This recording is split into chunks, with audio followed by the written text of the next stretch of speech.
जो 7, 9 और 12 में से प्रत्येक द्वारा विभाज्य हो और अपने स्टेप्स दिखाने वाला। ठीक है, आप देखो सबसे छोटी भी होनी चाहिए और वर्ग संख्या भी होनी चाहिए और 7, 9 और 12 से भाग भी जानी चाहिए। तो हम 7, 9 और 12 का लघुत्तम लेंगे, एलसीएम लेंगे। ठीक है, तो 7, 9 और 12 का एलसीएम लेंगे। सबसे पहले 3 से जाएगा। 7 ऐसे कैसे 3 किया 9, 3 चौक 12, फिर 3 से कर लिया 7, 1 और 4। फिर उसके बाद अब 4 ऐसे 2 से भी कर सकते थे आप। 4 से मैंने सीधा कर दिया क्योंकि और किसी से भाग नहीं जा रहा है। ठीक है, तो ये 4 से किया तो ये 7, 1 और 1, 7 से किया तो 1, 1 और 1।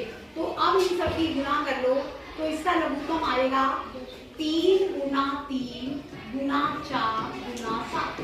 तो इनकी गुणा करके आ गया 3 किया 9, 9 जो 36, 36 को 7 से गुणा किया तो 252। ठीक है, लेकिन ये पूर्ण वर्ग संख्या नहीं है।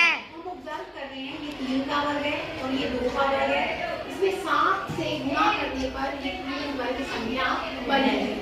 तो 252 को हमने किससे गुणा कर दिया 7 से। तो 252 गुना 7 कितना आ गया 1764। तो सबसे छोटी वर्ग संख्या जो इन सबसे भाग चली है वो क्या है 1764। समझ में आया? Yes ma'am. अगला देखो, ये क्या है हमारे पास एक आयत है। क्या है? एक आयत ए बी सी और डी। तो इसकी लंबाई कितनी दे रखी है ए बी 18 और चौड़ाई कितनी दे रखी है बच्चों 12। तो इस आयत का क्षेत्रफल जो बाहर वाली आयत है वो क्या हो गया लंबाई गुना चौड़ाई यानी कि 18 गुना 12 हो गया 216 वर्ग सेंटीमीटर। अब इधर भी 2 मीटर की पट्टी है और इधर भी 2 मीटर की पट्टी है। इसकी रोल बनती है। ठीक है, तो 2 इधर से कम कर दी 2 इधर से कर दी तो इसकी लंबाई हो गई 18 माइनस 4। कितनी हो गई 14। अंदर वाली जो आयत है। ठीक है, और चौड़ाई कितनी हो गई 12 में से 2 इधर से कम कर दो 2 इधर से तो कितनी हो गई 8। तो इसका क्षेत्रफल हो गया 14 गुना 8।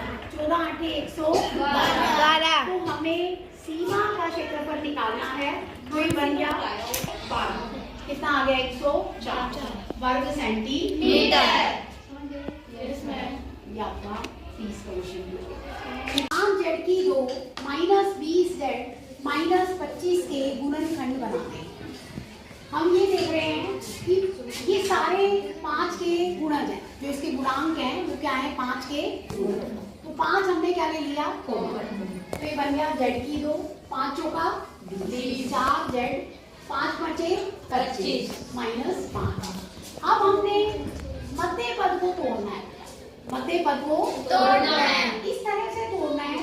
जोड़े तो क्या आए माइनस और गुना करें तो क्या आए -5। ठीक है, आपको पता है कि गुना करें तो -5 आना चाहिए। तो इसका मतलब बिल्कुल क्लियर है कि भाई एक -5 और एक 1 क्योंकि 5 तो 5 से ही विभाजित होता है। तो ये बन गया -5 प्लस 1 तो ये -4 बन जाएगा। तो हम -4 को तोड़ के लिख लेंगे -5 जेड प्लस 1 और -5 है। हमने क्या किया इसमें से क्या कॉमन ले लिया जेड। ये 5 तो बाहर है ही ध्यान रखना। ठीक है, जेड कॉमन लिया पहले 2 टर्म में से तो यहाँ पे बचा जेड -5। इसमें से क्या कॉमन आ रहा है 1। ये भी कहा गया जेड -5।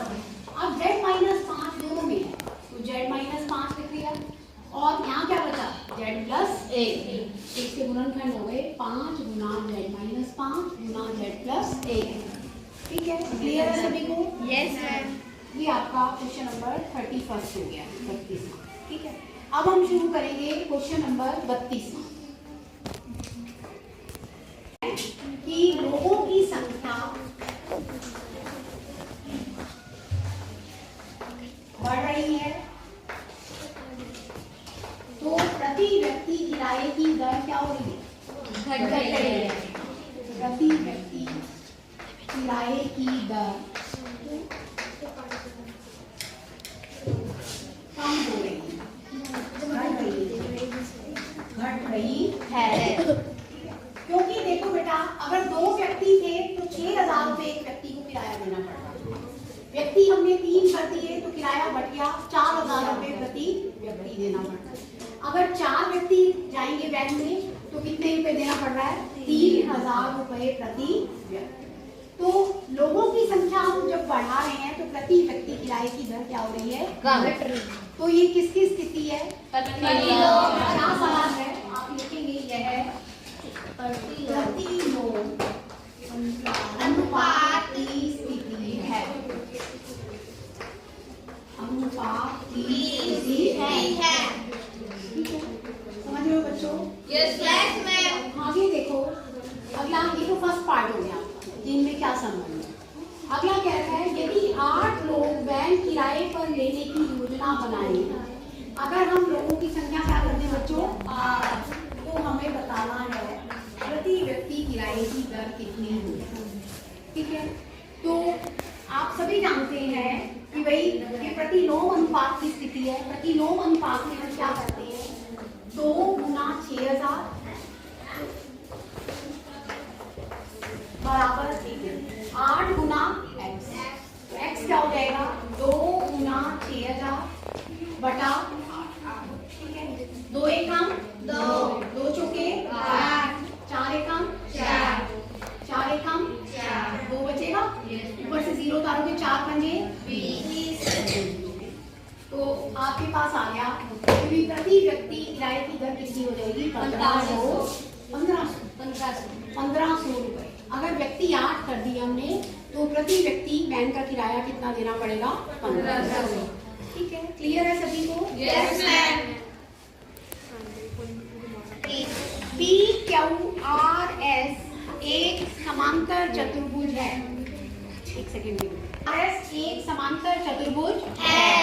इसमें आपको ये कह रखा है कि PR और QS विकर्ण है जो O बिंदु पर प्रतिच्छेद करते हैं।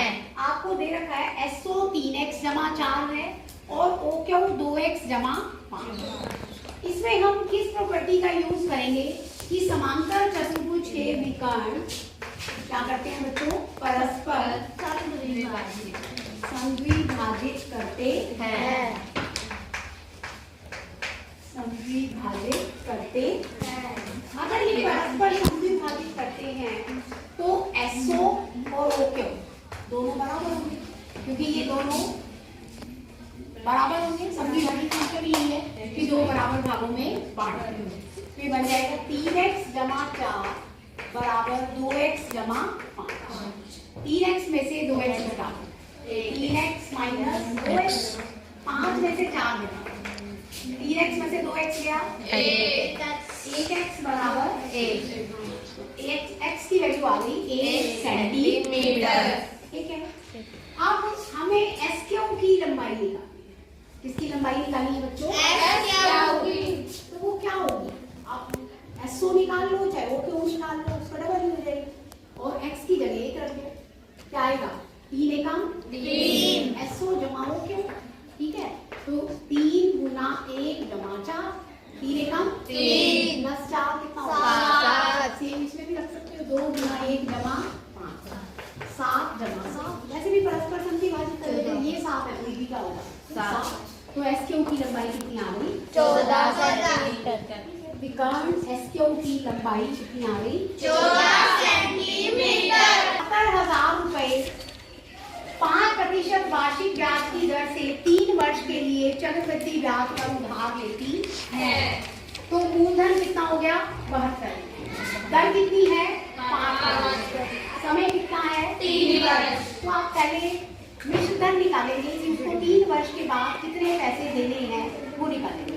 तो आपको फार्मूला पता है कि मिश्र धन बराबर 1 जमा दर बटा 100 की शक्ति समय। 72,000 गुना 1 जमा 5 बटा 100 की शक्ति 3।